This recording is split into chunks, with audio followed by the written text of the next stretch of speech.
Edith Newbold Jones lived in a world where every detail was controlled. Heavy curtains, measured social rituals, and carefully chosen guests prevented any surprises. Old New York prided itself on this stability. Families like the Joneses had been in the city for 2 centuries. Their names were woven into club lists, property deeds, and the complex unspoken social hierarchy. Later generations reduced this world to a phrase, keeping up with the Joneses. The deep irony is that the original Joneses were actually struggling not to be pushed aside. They watched new railroads, steel fortunes, and spectacular palaces rise along Fifth Avenue. Edith's family occupied a strange position, impeccably bred and old-moneyed, but not truly rich by the Gilded Age's massive standards. This tension between inherited status and the new scale of wealth framed Edith's entire childhood. At 17, she entered society as a debutante, following all the expected steps. She was now available to be evaluated, ranked, and ideally married into a suitable family. Yet Edith did not fit the easiest pattern for success.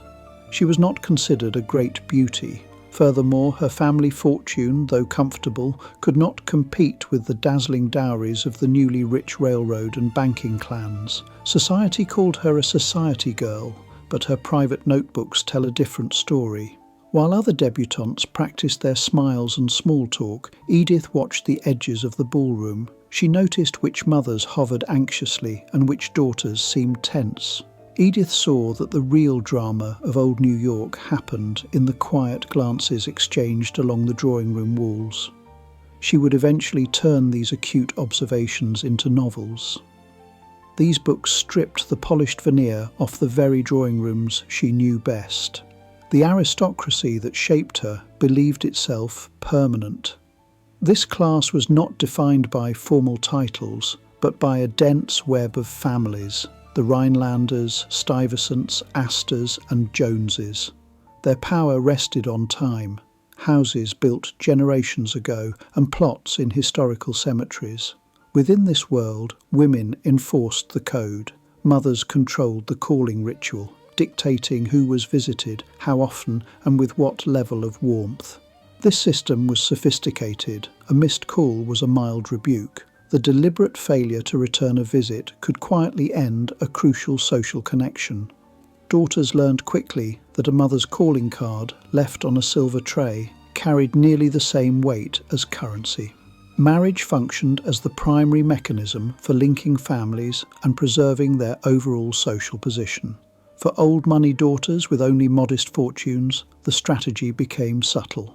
They could not compete with the dazzling $2 million dowries offered by the new industrial magnates. Instead, they traded on lineage, impeccable manners, and the assurance of a respectable family network. A bride brought an entire network of established connections, not just a sum of cash.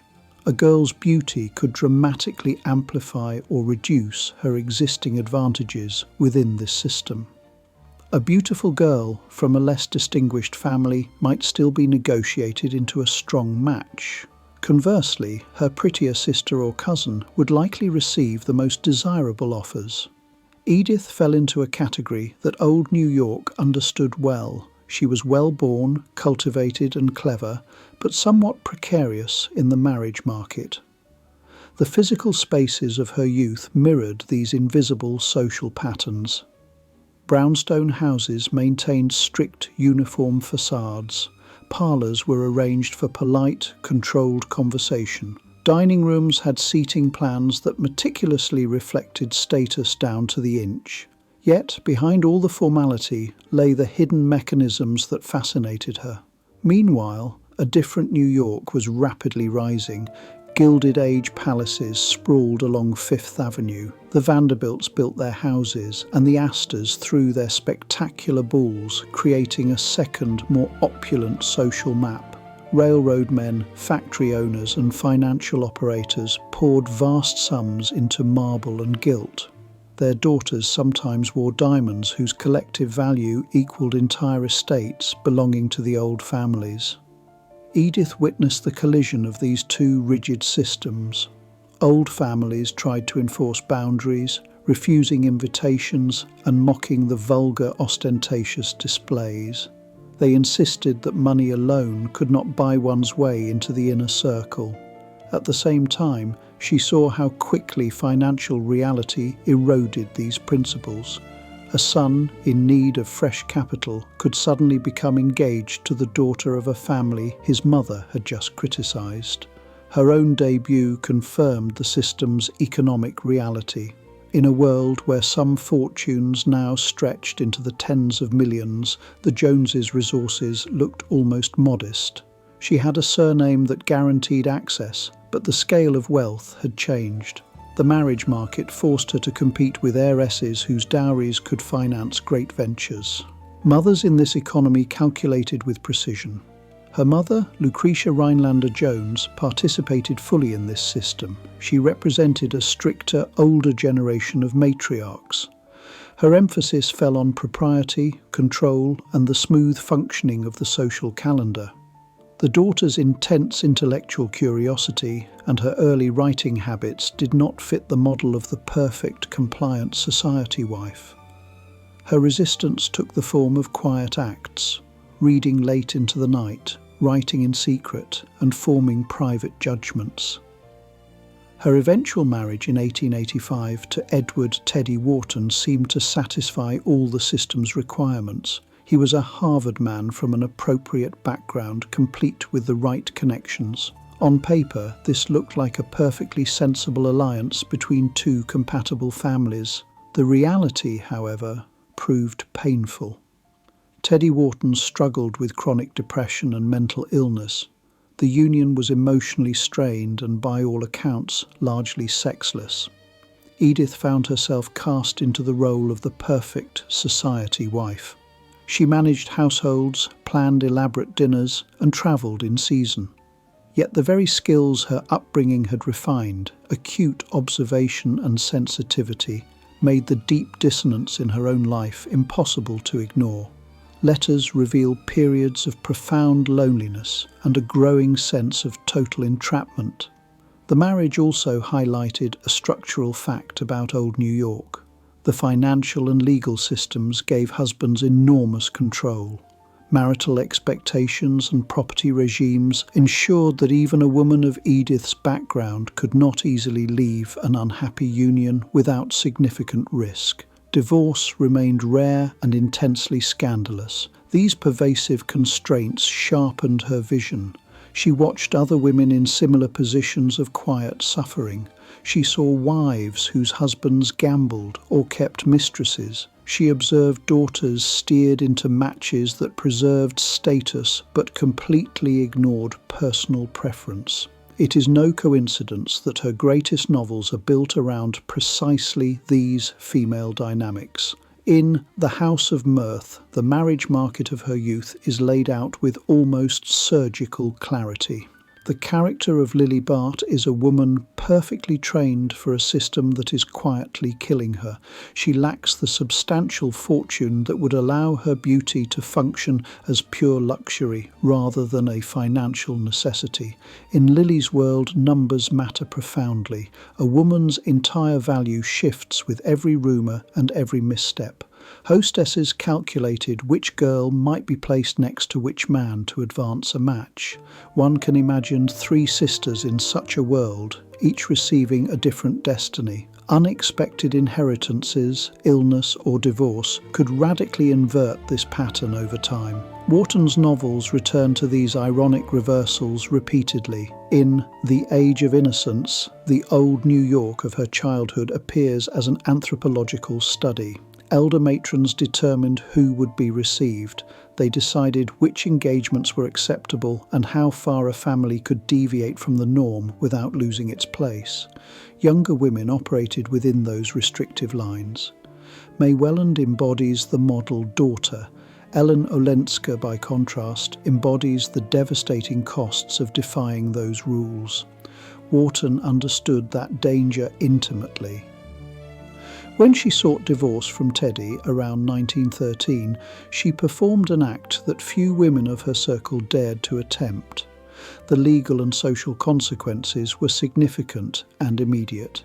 Yet by that point, she had established herself as a writer with international standing. She chose to move to France, reshaping her life around her work and friendships. Her relocation gave her the critical distance from which to depict her former world with cool precision. The structures behind these stories reveal clear patterns of female power and constraint. Formal authority and property often rested with men. However, the day-to-day enforcement of class boundaries was strictly a female project. Mothers orchestrated the visit schedules. They taught daughters the micro-rituals of behaviour that distinguished an insider from an outsider. Yet the era's legal frameworks ensured that these powerful women were working within rigid limits. Edith's status as an insider allowed her to see how often moral judgments masked financial anxieties. The criticism of a newly rich family's gaudy ballroom might simply cover unease about a cousin's dwindling income. She moved from a dependent daughter to a wife, and finally to something much rarer, a financially independent woman whose primary identity rested on her intellect and work. Her key inheritance was access to the conversations, disappointments, rooms, and summers that she later transformed into powerful literature. The very system that tried to shape her into the perfect society wife produced one of its clearest, most enduring chroniclers. The girl considered less than ideal on the marriage market, bookish, plain, and not exceptionally wealthy, became the enduring voice of the world that had once judged her. Her life contains a quiet, striking irony. The daughter whose prospects seemed uncertain now defines, for countless readers, what old New York truly felt like from the inside. Through her unique perspective, she revealed the sister hierarchies, the maternal manipulations, the female alliances, and the quiet bargains made during carriage rides. She showed how a code designed to maintain order could suppress desires, hide deep secrets, and leave certain women stranded between their duty and self-knowledge. Behind the controlled elegance of her famous prose stood a long, suffocating marriage. It was 27 years with a man retreating into silence and impulse. The woman who would later dissect old New York's marriage market began her adult life as a prize within that very system. The path from trapped wife to independent writer runs through the intertwined structures of the marriage market and the relentless policing conducted by other women. The path from trapped wife to independent writer runs through three intertwined structures.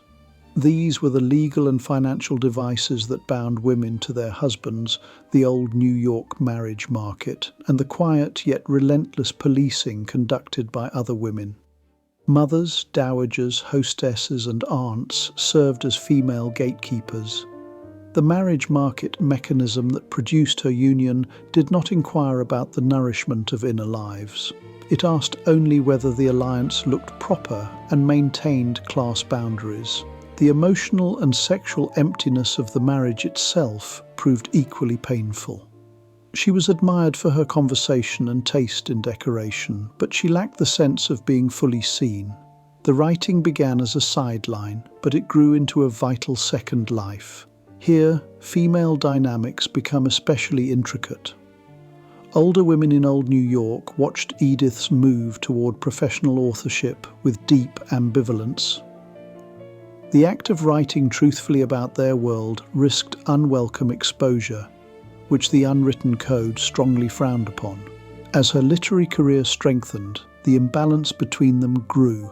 Advances and royalties, though modest compared to inherited capital, completely changed the underlying logic of her position. For the first time, she was earning money in her own name. Legal structures, however, still heavily favoured the husband.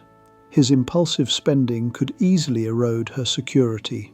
Female confidants and friends played crucial yet often unseen roles during this period. They provided vital emotional ballast, offering practical support and encouraging temporary escapes from her husband's instability. In a society where formal institutions were controlled by men, women created essential informal networks.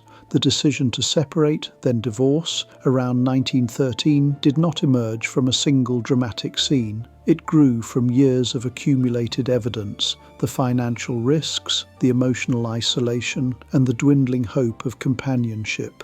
The legal separation created a framework in which she could fully control her own assets. Once the legal dust had settled, Edith left for France. Paris and the French countryside offered an alternative social structure where a wealthy, working and divorced woman could successfully reinvent herself. The old restrictive marriage market receded into a mere memory. Her work stands as both record and critique. The specific forms of her society have changed, opera boxes replaced by other platforms, but the underlying patterns are clearly recognizable. Edith Wharton was born into a world that believed a well-bred woman's greatest achievement was silence. The daughter who broke the rule of silence became the archivist of a class that feared its own reflection. Her work preserves the memory of a specific, tightly knit aristocracy while also pointing toward a more self-aware female identity. She knew how dynasty trusts operated, and she knew that the true engines of that continuity were often women who never entered a boardroom. The long arc of history now shows something different. Without her willingness to step beyond, the intricate web of old New York might have dissolved into mere anecdote. Instead, it survives as literature, clear, unsparing, and deeply humane.